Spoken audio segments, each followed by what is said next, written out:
Assalamualaikum warahmatullahi wabarakatuh. Kembali lagi di Bincang Tokoh bersama kami, saya Safiatul Safasani dan Vino Bahtian Morales.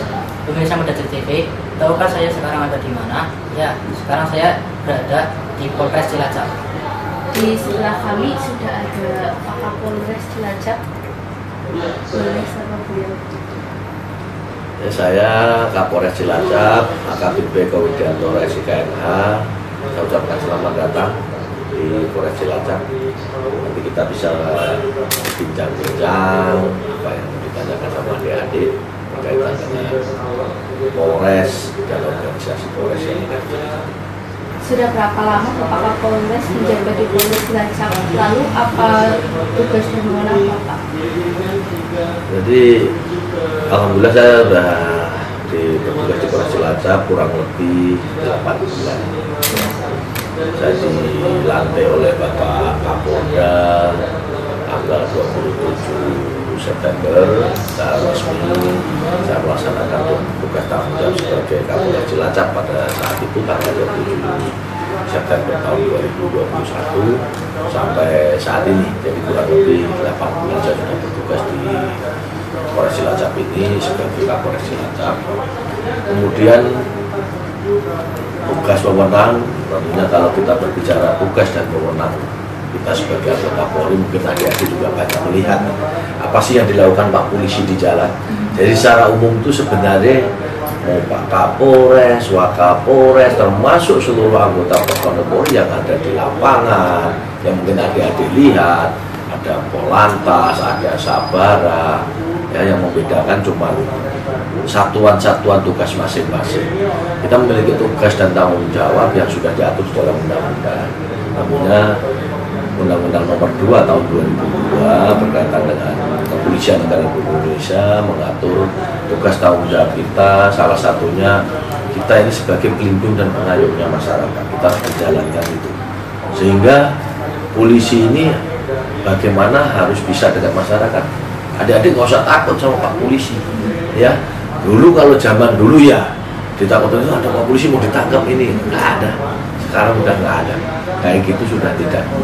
Karena sesuai dengan tupoksi kita, sesuai dengan tugas tanggung jawab kita, kita harus bisa melindungi, memberikan pelayanan, mengayomi masyarakat kita, itu yang pertama. Yang kedua tentunya seluruh anggota polisi, tidak cuma Pak Kapolres, semuanya personel juga memiliki tugas tanggung jawab menjaga keamanan ketertiban masyarakat. Banyak sekali persoalan-persoalan di masyarakat dan harus kita amankan, kita jaga keamanan ketertiban. Maksud tujuannya apa?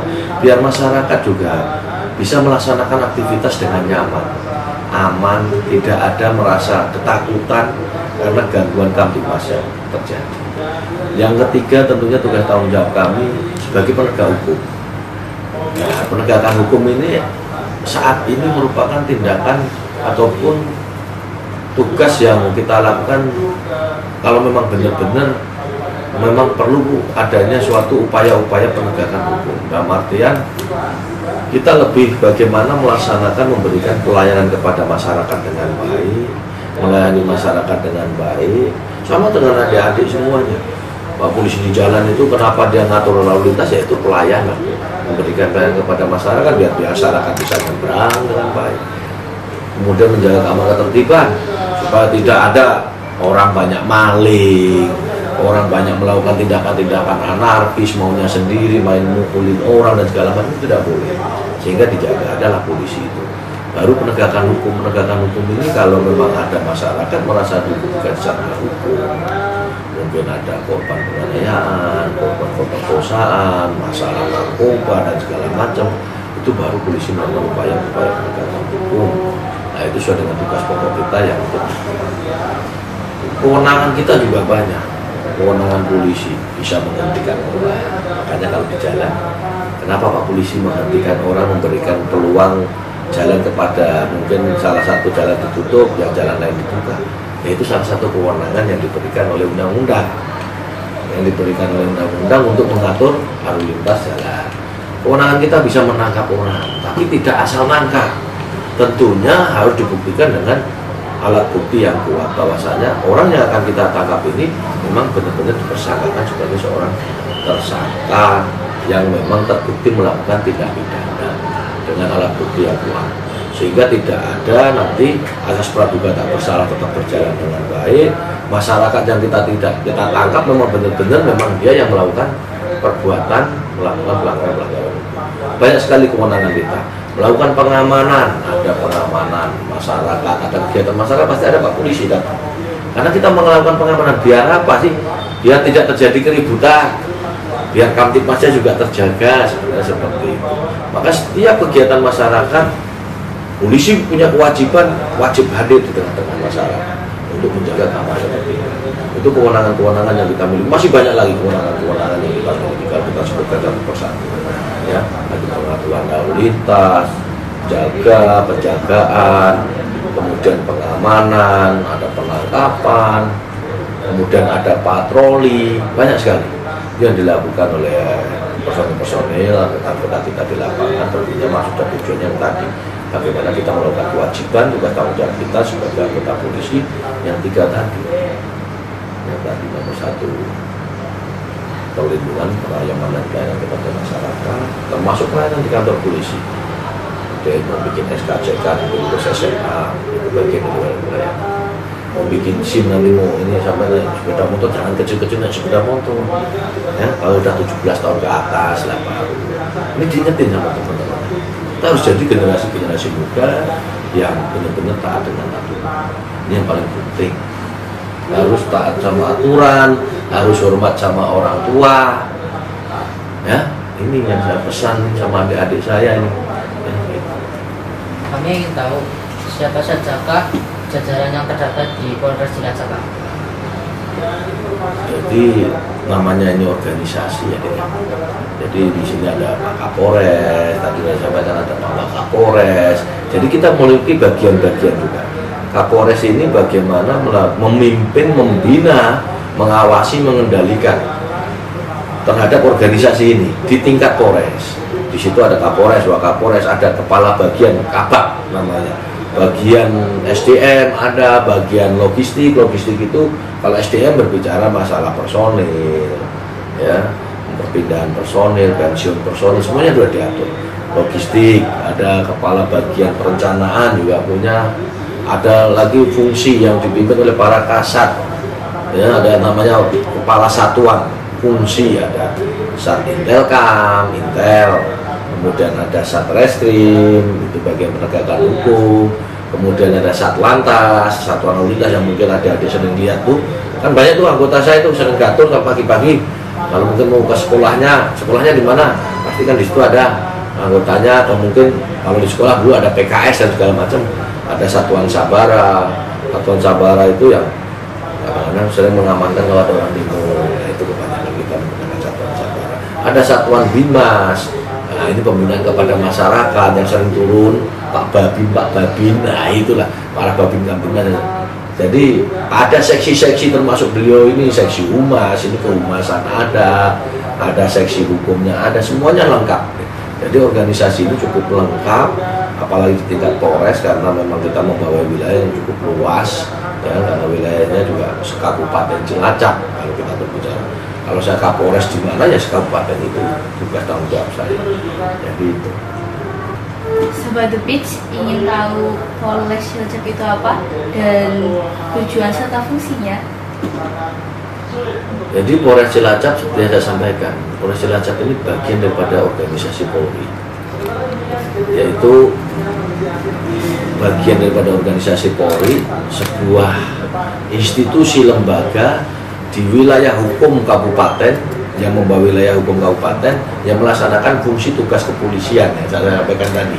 Ada fungsi tugas kepolisian yang saya sampaikan tadi, ada tugas, ada kewenangan, itulah kita melaksanakan. Cuman kita dibatasi di lingkup tugasnya di wilayah Kabupaten Cilacap. Kita tidak bisa bekerja di wilayah Kabupaten Banyumas karena sana sudah ada Polresnya sendiri. Itu, ya. Kemudian tentunya tujuannya jelas. Organisasi ini memiliki tujuan bagaimana menjaga Kamtipmas yang kuat untuk mendukung pembangunan yang ada di kabupaten ini. Ini sebenarnya salah satu tujuan organisasi ini. Kemudian ya tujuan kita juga bisa memberikan pelayanan kepada masyarakat. Ya, itu. Kalau kita berbicara fungsi berarti tadi berbicara sebuah kewenangan sesuai dengan fungsi tugasnya masing-masing. Memang kepolisian secara umum banyak fungsi tugasnya, cuma sudah dibagi, ada di satuan lantas, ada di satuan sabara, ada penjagaan fungsinya, ada pengawalan, ya, jadi seperti itu. Kalau kita berbicara ruang lingkup, tugas pokok kita tadi sudah diatur di undang-undang, ada 3 ruang lingkup. Kemudian kalau kita berbicara ruang lingkup masalah kewenangan, tadi sudah saya sebutkan banyak sekali tadi kewenangan-kewenangan kepolisian ini yang memang diberikan oleh undang-undang, karena polisi ini menjalankan aturan undang-undang. Semua aturan undang-undang yang sudah disahkan oleh pemerintah, yang polisi memiliki kewenangan untuk menegakkan aturan itu, maka dengan acuan undang-undang itu polisi bisa melakukan kegiatan-kegiatan kepolisian termasuk penegakan hukum terhadap aturan undang-undang tersebut salah satunya.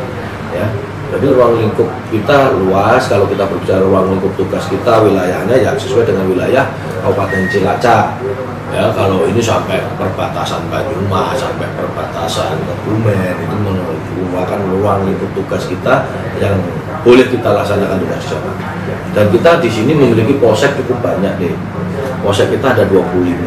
Makanya Polres ini dibantu oleh satuan di bawah. Tadi selain tadi Kabak Kasat Kasih, ada beberapa polsek di satuan bawah yang dipimpin oleh Pak Kapolsek di sana. Di sana ada anggotanya juga. Nah, itu yang di bawah kendali Kapolres setempat. Tugas tanggung jawab mereka bertanggung jawab terhadap Kapolres. Kapolres bertanggung jawab terhadap Bapak Kapolda di Semarang. Jadi semuanya memang secara struktur organisasi kita memiliki pertanggungjawaban terhadap tugas yang jelas secara berjenjang. Intinya seperti itu. Ya. Kalau kita bicara ruang lingkup tadi luas, ada ruang lingkup melaksanakan tugas, kewenangan, ruang lingkup tugas tanggung jawab. Mana sih wilayah yang menjadi ruang lingkup tugas tanggung jawab kita? Ya wilayah Kabupaten Cilacap, semuanya. Makanya yang perlu kita sampaikan kepada masyarakat kita, ya tentunya apa yang menyangkut dengan masalah yang dihadapi kendala oleh masyarakat, selama dia warga Cilacap, silakan melaporkan di kepolisian terdekat. Ya, pasti kita berikan pelayanan yang baik. Pak Kapolres, jika saya sebagai siswa muda CIL ingin menjadi polisi, apakah ada pelatihan dan persiapan khusus, Pak? Ya, kalau pengen jadi polisi harus ada persiapan. Sama dengan kita mau ujian masuk SMP, SMA yang kredibel, contohnya contohnya SMA Tarung Nusantara, pasti kan nanti harus persiapan. Sama dengan untuk jadi polisi dan lulus SMA, cari tahu pertama apa sih yang diteskan, diujikan untuk menjadi anggota polisi. Nanti latihannya ada di sini di bagian Pak Sunda namanya. Lalu saya sampaikan bagian sumber daya manusia. Di situ ada nanti penerimaannya beliau semua yang nanti akan sosialisasi. Bahkan mungkin memang ada pelatihan khusus untuk warga Cilacap yang mungkin nanti dikelola oleh Pak Sunda untuk bisa melakukan pembinaan terhadap calon-calon polisi yang berminat pengen jadi anggota polisi, bisa nanti dilatih lari, dilatih renang, ya. Kemudian kesehatannya juga harus dipersiapkan kalau menjadi polisi. Kesehatan dipersiapkan, fisik itu lari, renang, ada satelan, pull up, sit up, banyak nanti itemnya ada di sana.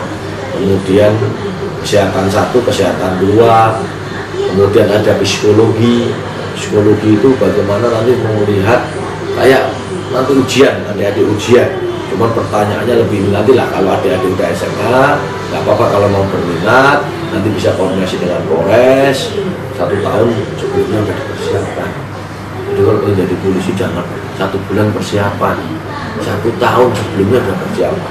Kalau udah kelas 2 SMA naik kelas 3 TET udah persiapan, fisiknya dipersiapkan, kesehatannya dijaga, semuanya.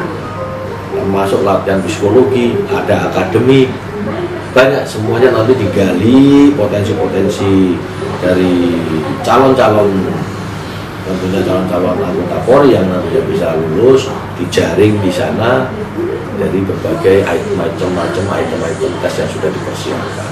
Ya tentunya itu perlu persiapan, perlu latihan, karena untuk berhasil itu harus ada prosesnya. Tidak ada yang tiba-tiba berhasil sama dengan dulu sampai kan tiba-tiba nggak bisa baca, pasti ada prosesnya belajar dari ini Ibu Budi ya kan gitu, kira-kira itu proses. Bagaimana kita bisa belajar membaca, bagaimana kita bisa membaca, sama dengan jadi polisi, cuma di situ ada persyaratan-persyaratan yang dan itu bisa dilatih semuanya. Jadi nggak usah takut, semuanya punya hak. Ya, oh harus anaknya polisi enggak juga. Kalau sampai anaknya petani sekarang udah banyak jadi polisi, banyak jadi tentara, karena dia memang punya kapasitas, punya kapabilitas, punya kemampuan. Jadi sekarang memang orang harus punya kemampuan. Tidak ada lagi orang anaknya polisi terus dia tidak ada kemampuan terus masuk jadi polisi. Jadi tidak. Jadi yang ditanyakan itu kalau kalian punya keinginan, cita-cita tidak bulat, harus persiapkan. Semuanya ada prosesnya. Proses ini yang harus kita persiapkan untuk mencapai tujuan yang kita inginkan. Yang penting belajar yang baik, jadi anak yang baik. Saya cuma pesan itu sama adik-adik saya, baik siswa SD, SMP, SMA. Ingat, kita punya masa depan. Masa depan itu yang bisa meraih si adik-adik sendiri. Orang tua cuma bisa mengarahkan, guru cuma bisa mengarahkan. Dan mau berhasil atau tidak tergantung diri kita. Sama dengan dulu saya juga bukan orang siapa-siapa. Nanti ada di sana polisi bisa masuk jalurnya, ada saya dari Timtaras, sama ada dari Akpol ada, tinggal dipilih semuanya. Mana kita punya persyaratan mana, bisa masuk di mana. Ya. Kita mengabdi kepada masyarakat ini tujuannya. Itu. Baik, sekian dulu bintang toko kali ini bersama saya Imam Bakhtiar Morales dan Saya Trisna Tasuni. kami pamit undur diri. Wassalamualaikum warahmatullahi wabarakatuh.